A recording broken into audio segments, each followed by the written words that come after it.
Well, as we come to the close of 2021, the Alberta government is looking forward to a growing economy in 2022. However, many Albertans are seeking an increase to the trust deficit. Some feel that their trust of the UCP MLAs and Jason Kenney have been damaged. Today's guest is no stranger to politics or to the tasks of being a mom and creating online content. Home media mom Val Olson is from Medicine Hat. She joins us via Zoom to talk about the impact of 2021 on Alberta families and a path forward for Albertans and the provincial government. Val, so great to have you back on today. Thanks so much for having me today. Absolutely. So, Val, we're going to get into the issue of Alberta's lack of trust in the provincial government. But first, let's talk about the impact government decisions have had on Alberta families. So, just like businesses need certainty, right? So do families need certainty and consistency from their government? And you're a mom, of course, right, Val? So you know all about this, but what have you been hearing from other parents? What were some of the unintended consequences from government policy and mandates this past year? Well, what's really backfired, I would say, on the government is parents are starting to see what's actually going on inside of classrooms. So that's a big thing. Parents are taking hold of their children's education. And what's coming out of the classroom is surprising parents because many children were taking their classes online, many over Zoom. And so parents were like, wow, is that actually what is being called education today? So that backfired on the government, and parents are on the ball and they are involved and they want to see changes for the better for their kids. Also, mental health. I mean, it is so sad. And when you stop and you think about it, most homes have both parents working. That is what's common. And so, depression, job loss, just uncertainty, heightened anxiety, all those things are having consequences on Albertans. And the government is the source of that. So, we need to have more talking at the table for sure. People are also cutting ties and taking their faith back. And I think that is a good thing. There's not this worshiping almighty government for the source and provider of everything. People are looking in themselves and they're starting to come back to their morals and values and saying, look, we want to recover. We have hope, a renewed hope, and that's a good thing. Now, you mentioned the education system. So you're a parent who homeschools, but what have other mothers been telling you about the impacts of COVID on Alberta's education system? Well, I want to, come back to when parents had their children going to school some days and then not the next day. There was no consistency. And so it forced parents to really take a hands-on approach to their children's education. So, they were starting to pay attention to the content that was called education for their kids coming in oftentimes through, Zoom meetings. And what was exposed was an anti-family agenda under the guise of education. So, that was a huge thing. And when that's exposed, Mama Bear is on the ball. And so expect changes there. Also, socializing for children. What were they supposed to do when extracurricular activities were cut? The government crushed these children's dreams and hijacked all of the good things in life. I mean, they took holidays, they canceled this and canceled Christmas. They canceled all kinds of the best memories that children need. It's a core part of their lives that shape and impact them for the rest of their lives. So all the damage that the government has caused, the full amount of it is yet to be fully determined. A good point there. Now, businesses, of course, also took a hit this past year, and it was really dire for many of them. What about the flip-flop of the Alberta government on the open, not open, now we're open, now we're not open for business?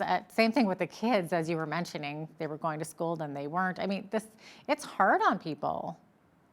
It's so sad. Small businesses were literally hung. They were targeted. And the approach that was taken was truly to kill off small business. And the government has been successful at this. And so now the few small businesses that are just left hanging, it's so crucial that we support them and we come back to that sense of community and we support small businesses. Absolutely. So important, especially right now during the holidays, doing our Christmas shopping and stuff. It's a very good, important reminder to keep in mind there. So, based on what you've heard from families or business owners, do you think that there's a workable solution and better approach going forward? Well, I think we need to address the fact that we've had too much government interference. And I cannot imagine one government employee or politician that wouldn't say, yeah, we really have had a lot of interference in people's regular lives and, hijacking their choice because they've really taken choice away from people. And instead, they've come down with this, approach, this top down approach. And so, if we're going to work together, it's important to address, how we treat each other, how we speak to each other, and we establish accountability. So that's very, very important. There's been a lot of mistakes. I mean, I could take vaccine passports, and the security end of that just blew up in government faces. That was just very, very sad and alarming to have all of your personal data compromised. My goodness, like terrible.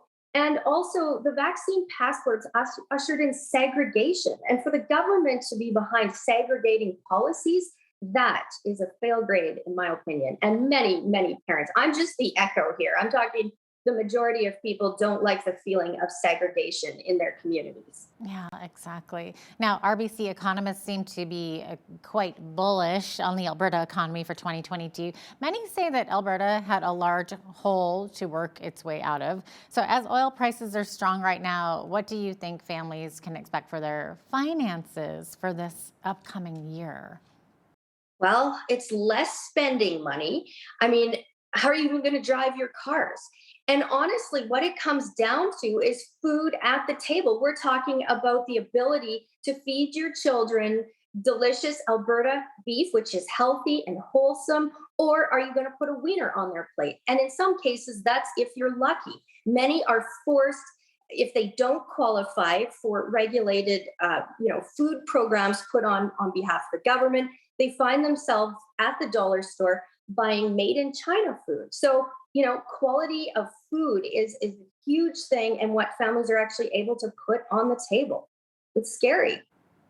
Yeah, they're saying that prices are going to just skyrocket through the roof too this upcoming year. So, yeah, it is a little bit scary. So, let's talk about the relationship between Albertans and their government. There seems to be a real trust deficit as the result of recent policy. There is a trust deficit. I mean, where I sit, how can you possibly trust people that you elected and they basically told you one thing to get your vote? Now they're in power and you're made to feel like a nobody. They do not want to hear from you. They do not even want to be around you. Remember, they are segregating people. They're not making an open space to come to the table and talk about issues. And so everything should be looked at when it comes to healing, that healing and holistic approach. It starts around the table with discussions. And in order to clean up this mess, we're going to have to sit down with our leaders and talk to them about the solutions moving forward. Is that kind of what you're hearing from other parents about how the government can maybe rebuild that trust with them? What I'm hearing from parents is that they want to talk to their officials, but they have no way of doing it. Over the phone is not working for them. A lot of them are comparing letters that they're receiving. They're receiving those, those impersonal blanket letters that are just written in the back room by a bureaucrat, and they're putting those letters. They're showing them to each other and saying, "Look at mine," and then someone else shows it and says, "Look at mine," and before you know it, you see, wow, there's no personal connection with these people. So that's really, really sad that we've lost that sense of being able to go to the people we've elected and talk through a problem. There's just no trust there. Yeah, that's interesting. So, talking about trusting government, Let's have a look over to the national level. So we've seen what some conservatives are calling a heavy-handed control of the conservative MPs. So when we take a look at what happened with Derek Sloan and Senator Denise Batters, what's your opinion of how or what Erin O'Toole is doing? Well, what comes to mind, and what and I'm just an echo here because I've heard this a lot from Albertans in terms of Erin O'Toole's conduct. Who does that? What kind of man actually uh, voice messages, like leaves a message on somebody's cell phone to fire them? How weak is that? I on a national level, that's just a national embarrassment. This man is leading a party and he's not able, he doesn't have the confidence or ability to sit down at a table and address with Denise what his concerns are, just leaves a voice message. That is not conduct of a leader. And if that's the best that the Conservative Party can muster, is that serious trouble? Okay, Val, so you've said before that politics starts at the Alberta dinner table, which is actually a paraphrase quote from Ronald Reagan. So, what should be driving political policy? Everything good, I believe, starts and happens at the dinner table.